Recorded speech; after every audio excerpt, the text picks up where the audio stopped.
নমস্কার। উত্তর পূর্বাঞ্চলের বিশেষ কিছু সংবাদ নিয়ে নর্থ ইস্ট নিউজে আপনাদের স্বাগত জানাই। আমি জয়া আচার্যি। বিস্তারিত সংবাদের আগে এক নজরে দেখে নিই আজকের সংবাদ শিরোনাম।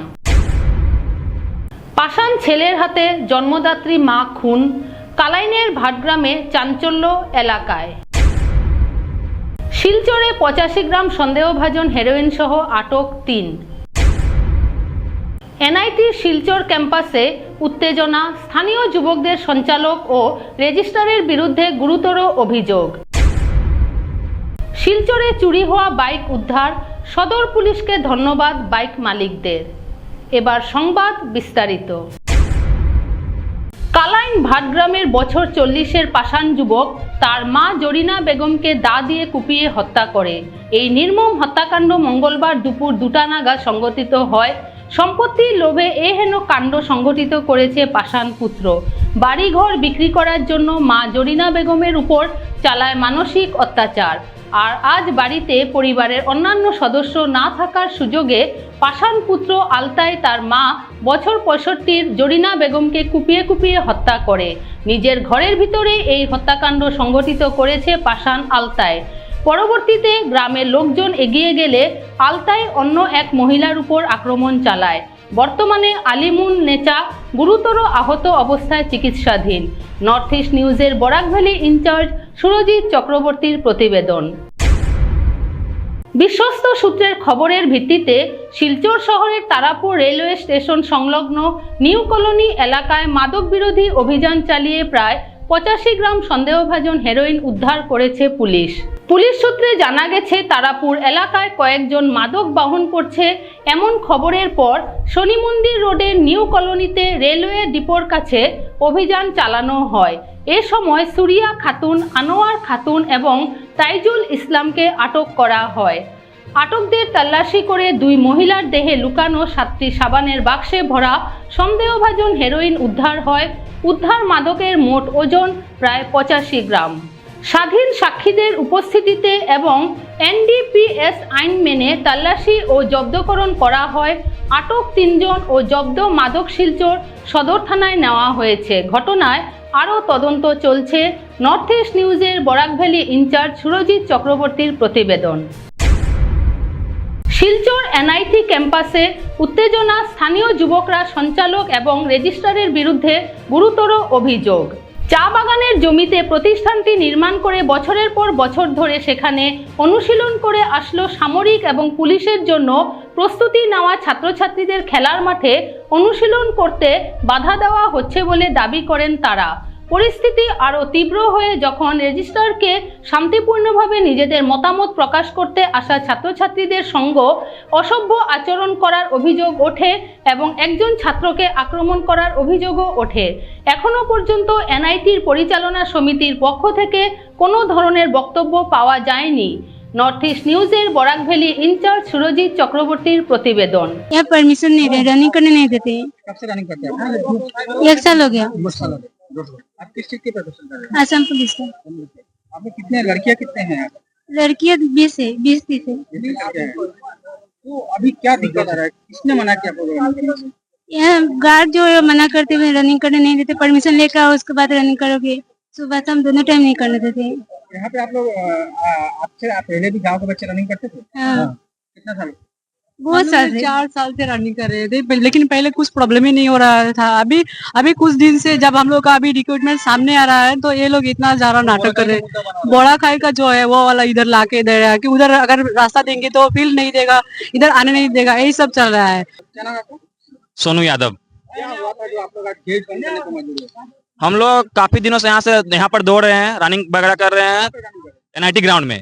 हम लोग का लोकल में आसपास में कहीं ग्राउंड नहीं है और हम लोग आज करीबन 1-1.5 साल से दौड़ रहे हैं, कभी कोई प्रॉब्लम नहीं हुआ। अभी सारे बच्चे दौड़ते हैं? हम लोग यहाँ पर करीबन 50-60 बच्चे दौड़ते हैं। और ज्यादा होता है? हम लोग यहाँ पर 100 पे करीब। फकीटिला, वेटनरी, एनआईटी, मेडिकल, यही सब बोड़ा खाई, माबूटिला, मुडुटिला मिला के दौड़ते हैं। बाद में बाहर से कोई नहीं आता है। किस लिए आप लोग रनिंग करते हैं? हम लोग आसाम पुलिस, एसएससी, अग्निवीर, यही सब ऑल ओवर डिफेंस के लिए तैयारी करते हैं हम लोग। अभी क्या दिक्कत आ रहा है? अभी दिक्कत यहाँ आ रहा है कि करीबन 1 महीना लास्ट 1 मंथ से कभी सुबह सिक्योरिटी आके बोल रहा है कि तुम लोग का परमिशन नहीं है, ग्राउंड से निकल जाओ। कभी सुबह बोल रहा है, कभी शाम को बोल रहा है। एक तो बात है सिक्योरिटी में, पहला यूनिटी नहीं है। कोई सिक्योरिटी आके बोला है तुम लोग का सुबह परमिशन है, शाम को नहीं है। कोई सिक्योरिटी आके बोल रहा है तुम लोग का सुबह शाम दोनों टाइम परमिशन नहीं है। पहला ना फर्स्ट ऑफ ऑल ये वाला है कि कोई सिक्योरिटी में उन लोग का यूनिटी नहीं है। कब किसको क्या बोलना है उन लोग को नहीं पता है।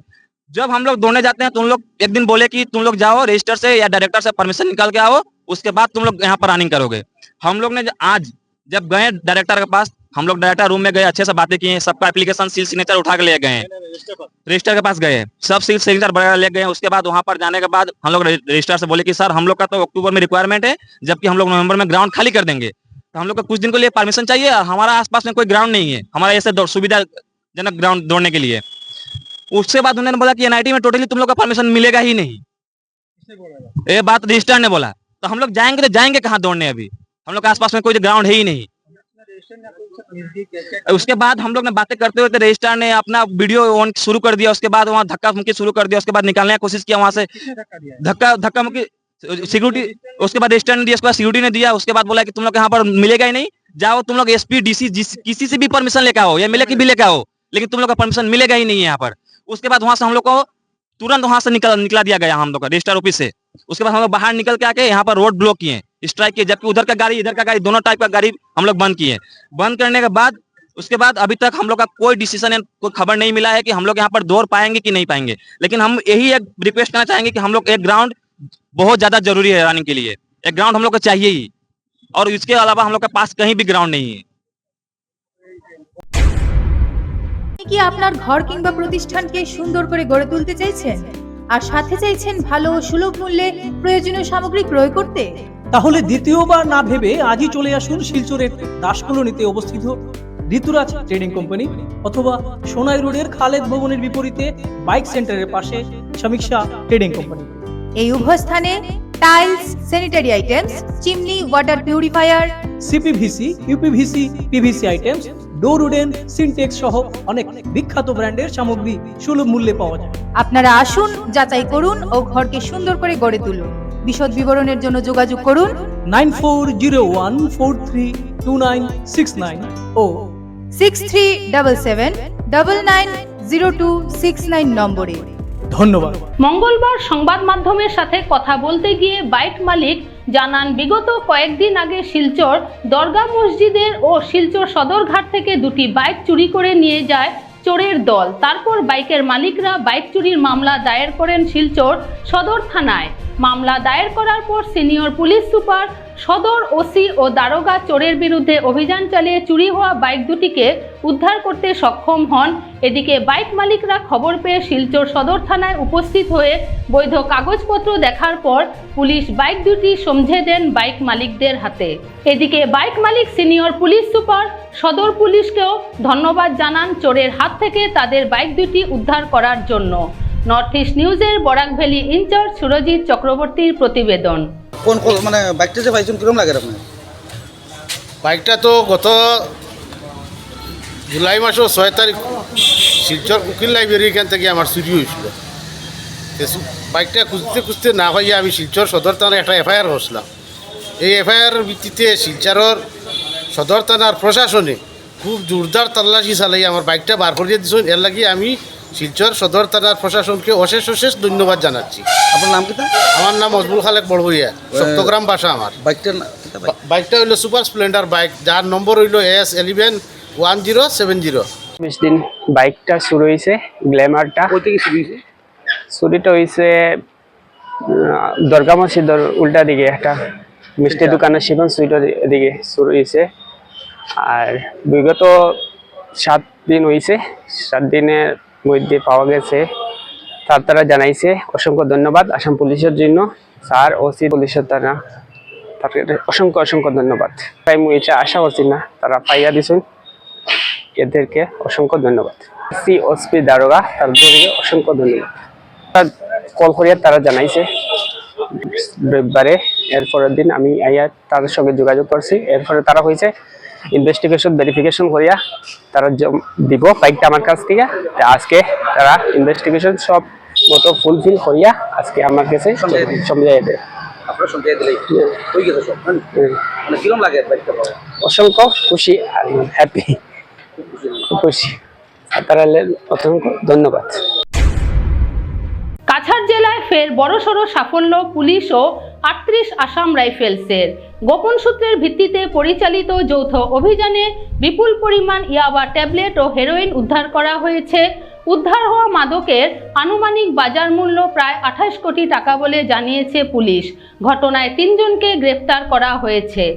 গোপন সূত্রে প্রাপ্ত তথ্যে ভিত্তিতে লক্ষ্মীপুর থানার অধীন ভুবন পাহাড়ের পাদদেশে মতিনগর এলাকার যৌথ অভিযান চালায় লক্ষ্মীপুর পুলিশ ও 38 আসাম রাইফেলস। অভিযান চলাকালীন 3 সন্দেহভাজন মাদক পাচারকারীকে আটক করা হয়।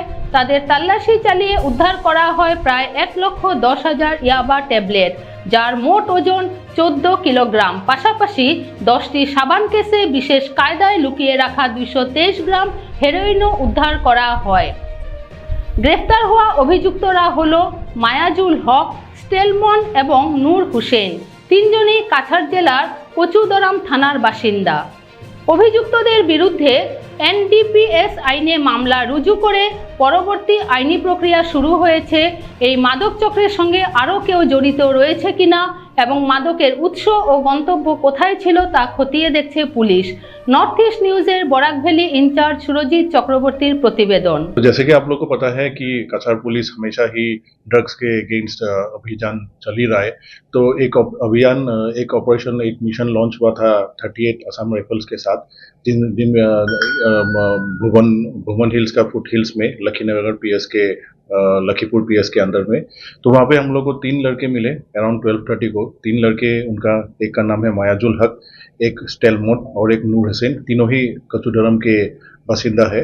तो उनको से हर एक के पास एक एक बैकपैक था। तो बैकपैक हम लोग जब उनको चेकिंग करवाने में हम लोग को वहाँ से मिले 1,10,000 याबा टेबलेट्स और 10 सोप केस, जिसमें सस्पेक्टेड हीरोइन है 223 ग्राम्स। अकॉर्डिंगली हम लोग ने सीजर किया, जो हम लोग का प्रोसीड्योर है। एक केस रजिस्टर हुआ है और अकॉर्डिंगली वो अरेस्ट हुए हैं। और ये जो सामान मिला है 1,10,000 याबा टेबलेट्स और हीरोइन 223 ग्राम, तो इनका लगभग मार्केट का वैल्यू है 28 करोड़ रुपए। सो हम लोग अभी इन्वेस्टिगेशन हम लोग कर रहे हैं। तो वो लोग मणिपुर से आए हैं। ये जो भुवन हिल्स है वो पहाड़ चढ़ के वो लोग पार करके आए हैं, वहाँ पर ही हम लोग ने उनको पकड़ा है। तो इनका जो बैकवर्ड फॉरवर्ड लिंकेज है, जो है, कहाँ से आए हैं, क्या करना चाहते थे, ये अभी इन्वेस्टिगेशन चल रहा है। एक केस रजिस्टर हुआ है एनडीपीएस एक्ट के अंतर्गत। वो लोग अरेस्ट होंगे और फर्दर क्या है इंफॉर्मेशन इन्वेस्टिगेशन में मिला जाएगा। याबा टेबलेट का कॉस्ट है 27 करोड़ और हीरोइन का 1 करोड़, तो कुल मिला के 28 करोड़। 1.5 মাস আগে শুরু হওয়া কাছাড়ের সোনাই কাবুগঞ্জ পূর্ত সড়কের সংস্কার কাজ এখনো শেষ হয়নি। খানাখন্দ ও অসমাপ্ত কাজের কারণে প্রতিদিন দুর্ভোগে পড়ছেন হাজারো যাত্রী। দুর্ঘটনাও ঘটছে নিয়মিত। সোনাই ধলাই সেতু পরিদর্শনে আসা পিডব্লিউডির এক্সিকিউটিভ ইঞ্জিনিয়ারকে সাংবাদিকরা সড়কের কাজ নিয়ে প্রশ্ন করলে তিনি সরাসরি উত্তর দেননি। অফ ক্যামেরায় বলেন, অনেক সাংবাদিক দেখেছি, ক্যামেরার সামনে পরে জানান 1 সপ্তাহের মধ্যেই কাজ শেষ হয়ে যাবে। কিন্তু স্থানীয়দের অভিযোগ, স্যান্ড গ্রেভেল ফেলে রাখায় রাস্তার অবস্থা আরও খারাপ। ধুলো খানাখন্দে যান চলাচল ঝুঁকিপূর্ণ, বিশেষ করে বাইক আরোহীরা দুর্ঘটনার শিকার হচ্ছেন। এই সড়ক সোনাই কাবুগঞ্জে প্রধান যোগাযোগ পথ। দ্রুত কাজ শেষের দাবি জানিয়েছেন বাসিন্দারা। ইঞ্জিনিয়ারের 1 সপ্তাহের প্রতিশ্রুতি নিয়ে সংশয়ও আছে। এখন দেখার বিষয়, নির্ধারিত সময়ে কাজ শেষ করে জনদুর্ভোগ কমাতে পারে কিনা পিডব্লিউডি। নর্থ ইস্ট নিউজের বরাক ভ্যালি ইনচার্জ সুরজিৎ চক্রবর্তীর প্রতিবেদন। হয় না, তাহলে তো বড় ধরনের কোনো অঘটন ঘটিব, মানে আর গাড়ি জানিব তো বেজান হয়ে যায়। ওসাইডে গাড়ি আর ওসাইডে আর এই গাড়ি বাংলা দিকে যায়, ওসাইডে 2টা গাড়ি মুখামুখি প্রায় সময় হয়। আমরা তো দেখি, আমরা লোক এগুলা হয়েছে বেজান, ঠিক আছে। তো হইল গিয়া গাঁও অঞ্চলের ছোটখাটো দিদি রাস্তা হচ্ছে তো এক কথা, এগুলো তো মেইন রাস্তা। এটা যানবাহন বেশিরভাগ চলাচল করে, কিন্তু মানুষেরও যাতায়াত বেশি, তারপরেও এটা কাজ হয় না। এটা তো দুনিয়ায় কাজ না। এটা তো বেজান অসুবিধা হয়, বা আমরা তো বুট দিয়া সরকার বানাই, আমরা তো সুবিধা পাই না বা গাড়ি চালাই। দিলে হয়তো তো আমরা গাড়ি চালানি বাদ দেওয়া লাগবে, আর এলা হইলে তো আমরা রোডও ট্যাক্স দেওয়া না, কম করা লাগবে। এটা তো আমরা রোয়ান না। এটা তো আপনারা মাতবেন বা মাতিয়া ঠিক করে দিবার কথা কই। নীলা রাস্তা হইলে তো আমরা গাড়ি চালাইতাম পারতাম না। আমার কতটুকু বক্তব্য তো নিজের এক পারে মানে না অ্যাক্সিডেন্ট হওয়ার কথা তো আমারও দুই একবার রিপেয়ারিংও দরকার জেলা কিন্তু বিভাগীয় কর্তৃপক্ষের কাছে জানাও পুরো আমি জানাইতাম দেখো এনে তো দুদিন বড় করে দেখি ফলাই আবার দেখি আবার বন্ধ করিলেন কাম এটা তো এখন পাবলিকের তো দরকার ঠিক আছে কিন্তু ইঞ্জিনিয়ারকে জানাই আমরা বিশেষ করে তোমার বরাকর চ্যানেলের মাধ্যমে জানা অসুবিধা অসুবিধা গাড়িরও প্রবলেম হয় রাস্তা তো কতদিন থেকে বানায় না তারা এটা তো কত করতে করতে তো কোনো সমস্যা সমাধান নাই পাবলিকেরও তো কত যানজট গাড়ি রাস্তা পাল্টি মারে কত সমস্যা হয় আর কিতা কইতাম কিছু স্যার পারমিশন না পারমিশন কোন মানুষ কি জানো মই সাংবাদিক হয় আপনালোকে শুনক সাংবাদিক আমারও বহুত সাংবাদিক চিনাকি আছে কি হৈছে স্যার পিডব্লিউডি ৰোডত কাম চলি আছে এই ব্যাপারে আপনার প্রশ্ন সুধিছো মই একো কমেন্ট নো কমেন্ট স্যার কাম চলি আছে ডেইলি এক একটা এক্সিডেন্ট হৈছে স্যার পিডব্লিউ সোনাই কাপুগঞ্জ সড়কত ডেইলি এক একটা এক্সিডেন্ট হৈছে কি কব স্যার আমি করি আছি হ্যাঁ ঠিক করে আছে অনেক ঠিক আছে স্যার বিগত কিছুদিন থেকে ভারতের নানা প্রান্তে যে কোনো আন্দোলন চলাকালীন পরিকল্পিতভাবে সাংবাদিকদের উপর হামলা হয়। সম্প্রতি দিল্লি যন্তরে মন্তরে প্রশ্নপত্র ফাঁস হওয়া নিয়ে সিজেপির আন্দোলনে সাংবাদিকদের উপর হামলা হয়। রেহাই পায়নি মহিলা সাংবাদিকরাও। শুধু দিল্লি নয়, পশ্চিমবঙ্গ, মহারাষ্ট্র, কেরল, অসম নানা স্থানে একই দৃশ্য। আজ শ্রীভূমির কর্মরত সাংবাদিকদের এক প্রতিনিধি দল জেলা আয়ুক্তের মাধ্যমে মহামহিম রাষ্ট্রপতির উদ্দেশ্য করে স্মারকপত্র তুলে দেন। স্মারকপত্রের প্রতিলিপি প্রধানমন্ত্রী, স্বরাষ্ট্রমন্ত্রী ও সবকটি রাজ্যের মুখ্যমন্ত্রীর নিকট প্রেরণ করা হয়। প্রতিনিধি দলের নেতৃত্বে ছিলেন চন্দন রায়, গৌরীশ নন্দী, অরূপ রায় প্রমুখ। নর্থ ইস্ট নিউজের প্রতিনিধি অমল ঋষির প্রতিবেদন। ইদানিং আমরা দেখতে পাচ্ছি ভারতবর্ষের যে কোনো জায়গায় যখন ধর্ণা হয় বা কোনো ধরনের আন্দোলন হয় সেখানে সাংবাদিকরা যায়, কিন্তু আমরা ইদানিংকালে লক্ষ্য করছি যে সাংবাদিকরা যখন কোনো ধর্ণা কভার করতে যায় বা কোনো আন্দোলন কভার করতে যায়, একাংশ উচ্ছৃঙ্খল জনতা বা আন্দোলনকারী বা যেই হোক তারা হঠাৎ করে সাংবাদিকদের উপর চড়া হয়। সাংবাদিকরা কোনো দলের দাস নয়, সাংবাদিকরা কোনো সংস্থার দাস নয়, সাংবাদিকরা কোনো ব্যাপারেই কারো পক্ষ ধরেন না। তারপর আমরা দেখতে পাচ্ছি যে সাংবাদিকদের অমুক দলের সাংবাদিক, তমুক পক্ষের সাংবাদিক, তমুক ব্যক্তির সাংবাদিক, এইসব অভিযোগ এনে তাদের উপর আক্রমণ করা হয়। এবং আক্রমণ করাটা মানে কি শুধু মুখে বললে একটা কথা ছিল, তাদের ফিজিক্যালি টর্চার করা হয়, তাদের ক্যামেরা কেড়ে নেওয়া হয়, মোবাইল কেড়ে নেওয়া হয়, তাদের মারপিট করা হয়। এইবার মহিলা সাংবাদিক যারা আছেন তাদের উপরে চড়া হয়। এই প্রবণতাটা দিনকে দিন বেড়ে চলেছে, কিন্তু আমরা দেখতে পাচ্ছি সরকার এইসব ব্যাপারে খুব একটি সিরিয়াস না। সাংবাদিকরা যখন অভিযোগ করে সরকার তখন গুরুত্ব দেয় না। অবশ্য আমাদের সবাইকেই, আমাদের কোনো পুলিশ থাকে না, আমাদের কোনো নিরাপত্তা নেই, আমাদের অনেক সাংবাদিক একাই অনেক জায়গায় যেতে হয়। কাজেই এখন যদি এই প্রবণতা যদি আটকানো না যায় তাহলে এই বিপদটা আমাদের জন্য আরও বেড়ে যাবে। সম্প্রতি আমরা দেখেছি যে ককরোচ জনতা পার্টির যে আন্দোলন হলো কলকাতায় এবং দিল্লিতে বা আরও অনেক জায়গায় হয়েছে, কেরলের প্রশ্নপত্র ফাঁসের বিরুদ্ধে সেখানকার প্রশ্নপত্র নিয়ে একটা আন্দোলন হচ্ছে। কিন্তু আমরা দেখতে পাচ্ছি আন্দোলনকারীদের মধ্যে থেকে একটা জনতা, এরা কোন দলের কোন সমর্থক আমরা জানি না, এরা আদৌ আন্দোলন করে সেটাও আমরা জানি না, কিন্তু ওরা সাংবাদিকদের উপরে ঝাঁপিয়ে পড়ছে এবং ভয়ঙ্কর মারামারি করছে। আমরা কলকাতায় দেখেছি কতজন সাংবাদিক হসপিটালে হয়েছে। স্বয়ং মুখ্যমন্ত্রী শুভেন্দু অধিকারী ওই হসপিটালে গিয়ে সাংবাদিকদের দেখে এসেছে। মানে বিষয়টা কতটুকু সিরিয়াস হলে পরে একজন মুখ্যমন্ত্রী গিয়ে হাসপাতালে ছুটে যেতে হয়। দিল্লিতেও তো প্রচুর সাংবাদিক আহত হয়েছেন এই আন্দোলনে, আর কলকাতায় তো বলেই লাভ নাই, কলকাতার 900 সাংবাদিক আহত হয়েছে।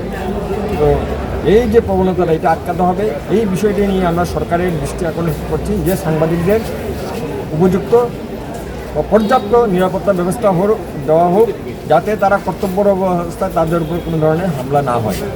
এই ব্যাপারটা নিয়েই আর সেই সঙ্গে এই ব্যাপারটাতে নিয়েই মানে আমরা মেনলি আমরা রাষ্ট্রপতির উদ্দেশ্যে স্মারকপত্র জমা দিয়েছি। সেই সঙ্গে যারা সাংবাদিকদের উপর হামলা করে বা সাংবাদিকদের কর্তব্যে বাধা দেয় তাদের বিরুদ্ধে যাতে আইনানুগ একটা কঠোর ব্যবস্থা নেওয়া হয়, সেটাও সেই ব্যাপারে আমরা মহামহিম রাষ্ট্রপতি আমরা দৃষ্টি আকর্ষণ করেছি। আমরা আজ ওই একটা স্মারকপত্র, এই ব্যাপারে একটা স্মারকপত্র আমরা জেলা সরকার তুলে দিয়েছি যাতে রাষ্ট্রপতির কাছে পাঠানো যায়। সংবাদ শেষ করার আগে আরও একবার দেখে নিই আজকের সংবাদ শিরোনাম। পাষাণ ছেলের হাতে জন্মদাত্রী মা খুন, কালাইনের ভাটগ্রামে চাঞ্চল্য এলাকায়। শিলচরে 85 গ্রাম সন্দেহভাজন হেরোইন সহ আটক 3। এনআইটি শিলচর ক্যাম্পাসে উত্তেজনা, স্থানীয় যুবকদের সঞ্চালক ও রেজিস্ট্রারের বিরুদ্ধে গুরুতর অভিযোগ। শিলচরে চুরি হওয়া বাইক উদ্ধার, সদর পুলিশকে ধন্যবাদ বাইক মালিকদের। এসিসি নেটওয়ার্কে নর্থ ইস্ট মিডিয়ায় প্রতিনিয়ত বিভিন্ন সংবাদ, সঙ্গীত, নৃত্য, আসন, ক্রীড়া, চলচ্চিত্র, বিনোদনমূলক বিভিন্ন বিষয় প্রচারিত হয়ে থাকে। তাই সদা সর্বদা ভারতের উত্তর পূর্বাঞ্চলের পাশাপাশি অন্যান্য স্থানের বিশেষ কিছু খবরের জন্য দেখতে থাকুন নর্থ ইস্ট নিউজ। ধন্যবাদ।